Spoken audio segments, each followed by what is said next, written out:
students, we have start first year chapter number 1 basic concepts. Basically हम discuss करेंगे concept of atom, history of atom क्या होगी, evidence of atom.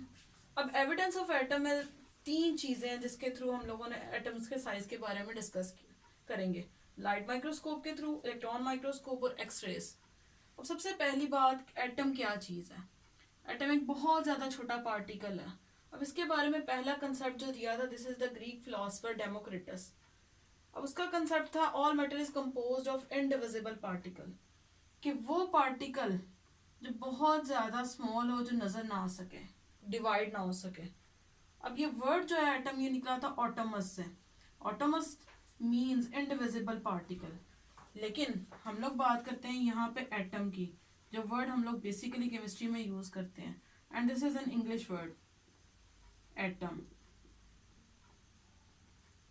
आगे आती है इसकी बेसिक डेफिनेशन क्या होती है. Atom is the smallest particle of an element which may or may not exist independently, कि वो पार्टिकल जो बहुत ज्यादा स्मॉल हो, एग्जिस्ट करे इंडिपेंडेंटली भी और नहीं भी करे. लाइक हम हाइड्रोजन की बात करते हैं, ऑक्सीजन की, नाइट्रोजन की बात करते हैं, कि जितनी भी गैसेज हैं, hydrogen, oxygen, nitrogen, they can not exist independently. लेकिन हीलियम है, नियॉन है, आर्गोन है, these are the noble gases. अब जितनी भी नोबल गैसेज हैं, they can be belong to the group number 18 and they can exist independently. इसके बाद बात आती है एविडेंस ऑफ एटम के बारे में. अब एटम के बारे में सबसे पहले मैंने बात की कि this is the smallest particle. अब स्मॉलेस्ट पार्टिकल है तो इसका मतलब है they can not see with an naked eye, क्या हम आंख से भी नजर नहीं आता. अब इसको देखने के लिए यूज की गई लाइट माइक्रोस्कोप, इलेक्ट्रॉन माइक्रोस्कोप और एक्सरेज, तीन टेक्निक्स यूज की गई थी. सबसे पहली बात करते हैं लाइट माइक्रोस्कोप की. अब लाइट माइक्रोस्कोप जो है, इसके अंदर लाइट जो यूज की जाती है, this is the visible light. Like visible light जो होती है, इसकी वेवलेंथ 450 से लेकर 750 नैनोमीटर तक आती है. एटम तो बहुत स्मॉल पार्टिकल है. अब एटम के साइज की बात करें तो इसका डायमीटर जो है 0.2 नैनोमीटर तक है. तो ये आम जो लाइट है, इसकी वेवलेंथ तो बहुत ज्यादा है. इस वजह से लाइट माइक्रोस्कोप के थ्रू हम लोग एटम के साइज को या एटम पार्टिकल को नहीं देख सके.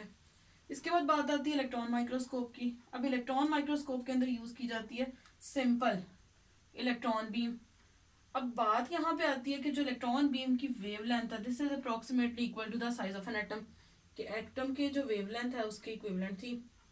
इसीलिए साइंटिस्ट ने क्या किया, इलेक्ट्रॉन माइक्रोस्कोप के थ्रू जो स्ट्रक्चर ऑफ ग्रेफाइट को स्टडी किया. अब जैसे ही ग्रेफाइट के स्ट्रक्चर को स्टडी किया गया तो उसमें एक जो बैंड आए, लाइट और डार्क बैंड का स्ट्रक्चर आया. अब लाइट और डार्क बैकग्राउंड का स्ट्रक्चर जो है, इसमें बेसिकली देखा यह गया था कि जब एटम जो है उसके अंदर लाइट और डार्क बैकग्राउंड्स के अंदर, जो लाइट बैकग्राउंड से वो थे कार्बन एटम्स, और डार्क बैकग्राउंड्स को कहा गया एम्प्टी स्पेसेस थी. अब ये बेसिकली जो है इसको एक्सपेंड किया गया था स्ट्रक्चर ऑफ एटम. जैसे ही लाइट इलेक्ट्रॉन बीम फॉल की गई एटम के ऊपर, तो उससे क्या हो गया कि एटम के जो है लाइट एंड डार्क बैकग्राउंड जो है दे कैन बी ऑब्टेन्ड.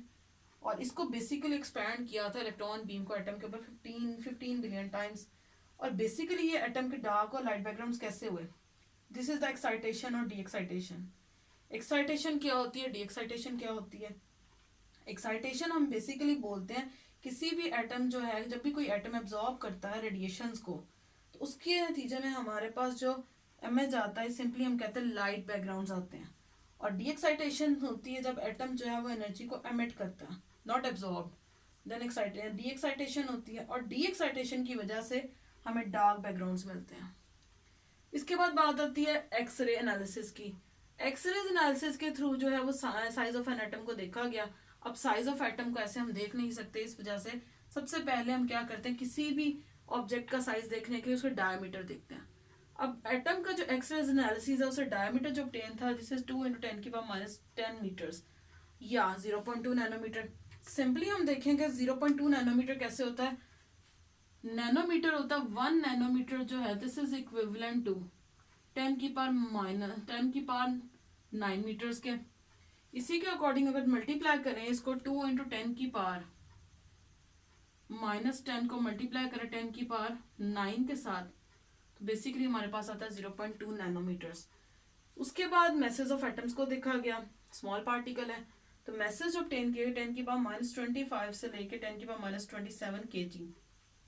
अब बेसिकली एटम्स के जो मैसेज हैं we can not calculate in kg, हम लोग इसको मेजर करते हैं ग्राम्स में। सिंपली क्या किया गया, इनके मैसेज को 10⁻³ से मल्टीप्लाई किया,